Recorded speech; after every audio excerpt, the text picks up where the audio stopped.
Hello po, good evening po sa inyong lahat. Ngayon pong gabi ay ituturo ko sa inyo kung papaano po gumawa ng lesson plan ng mas madali. Dito po sa ating Google Chrome, type lang po natin Lesson Planner PH. Yan po, lalabas po ito. Ito pong logo na ito na parang dahon. Click lang po natin Lesson Planner PH. Yan po, antayin po natin siya na lumabas. So ito po yung lalabas. So, kailangan po natin mag-log in or mag-sign in. Kung wala po tayong account, kailangan po natin gumawa. So, mag-sign in po tayo gamit ang ating Google account. So, yan po. Ito po yung akin, BS Bernie Sapong. So, dito po ay may lalabas po na lesson format. So, mamimili po tayo ano pong format na gusto natin.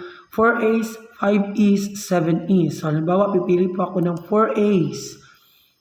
Tapos is input po natin yung ating subject. Halimbawa po is General Math. Mathematics. Okay?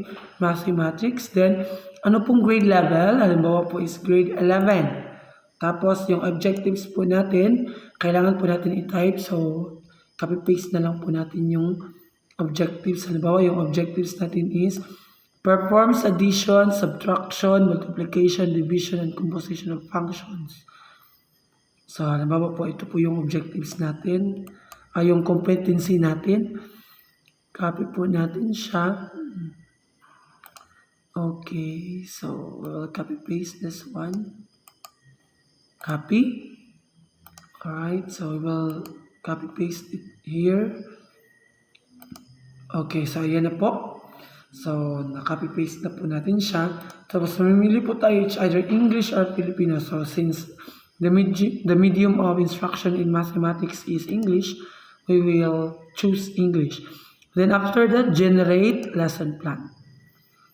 Ayan po. Antayin po natin na lumabas. So, lumabas na po yung lesson plan natin. So, the students will be able to perform addition, subtraction, multiplication, division, and composition of functions.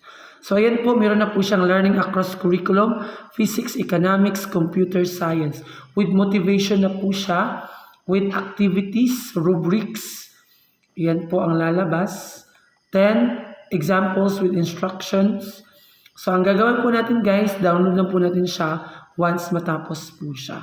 So, yun lamang po at maraming salamat. Follow for more updates and infos for the next upload. Thank you so much and God bless.